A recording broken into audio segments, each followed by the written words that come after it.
And I am back with another presentation. This is a place called Poverty Flats in Utah's Sevier County area, south of the little community of Monroe.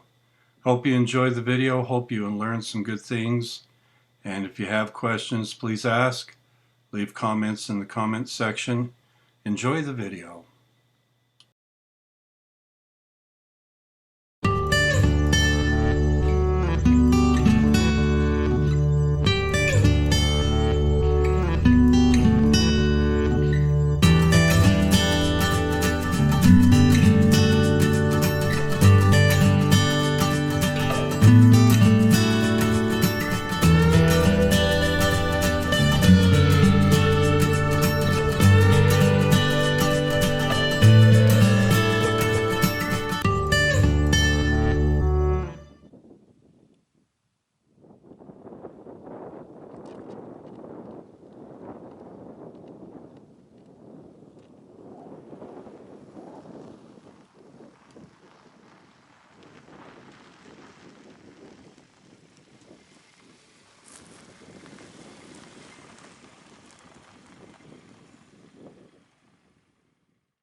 Welcome back, everyone, to another plein air painting presentation video. Alright, so I'm starting off with the use of a brand of pen that I'm trying out. It's called Tombow. Kind of had to try it almost for the namesake, right? So I'm using it to just put in some simple lines to follow as I do my watercolor work over the top. It is water soluble, so it'll blend in with the watercolor and really won't show much when the finished piece is done. But I'm using it as a way to just more clearly see my lines as I paint, but also to let them blend in and pretty much disappear. And maybe, I don't know, maybe leave the graphite pencil behind. We'll have to see. So I'm starting off with my usual approach, a wet into wet, putting in some of the patterns of the sky. Now as I do wet into wet like this, that initial wet layer, unless I paint it with greater intensity, it's going to dry pretty light. And so I will probably, actually you will see me go over that again. So yeah, that's our subject for the day. Just these nondescript little hills. I love the way the light was playing on them. That's what gets me up in the morning and gets me going. Okay, so I'm using a cane, a walking cane that I cut off of my red birch tree in my yard. Has a nice little crook in one end, makes a nice little handle. And it's working as a maul stick, an artist's maul stick here. So basic block in again, and I pretty well know where my focal point needs to be, and that is those hills. I want to lead you into those hills, and so I'm putting intense color and contrast there compared with the other parts of the painting so that your eyes will be led to it. I want you to look and wonder what could be up in those hills.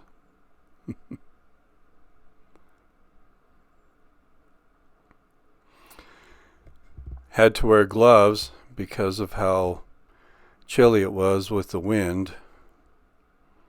And it's actually kind of a warm day otherwise, but that wind was cold and biting enough. Now there, I'm using yellow ochre, naphtha red light, and quite a bit of cerulean blue to come up with what I feel is a good start for the color of sagebrush.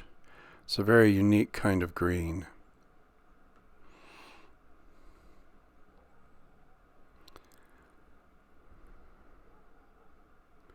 And we're coming down very quickly to the end of the block-in stage from here. It's just a matter of laying in the light and the shade patterns and basically finishing the painting out.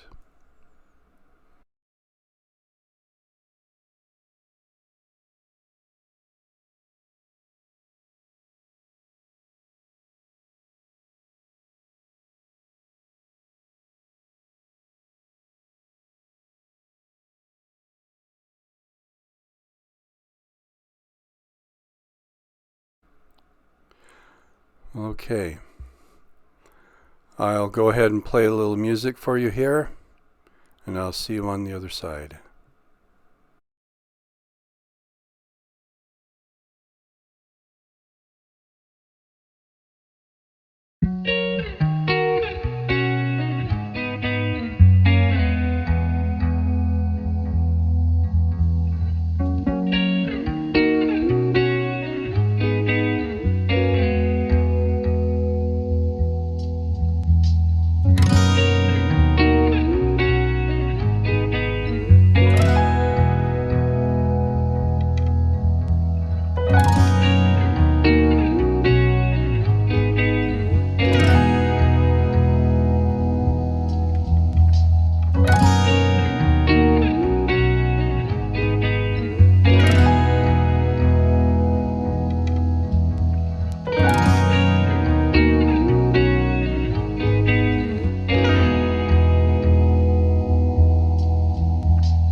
Well, okay. We're just finishing up here. I'm just putting in some last bits of darker marks and textures to help bring out the lights and give a sense of contrast to that foreground.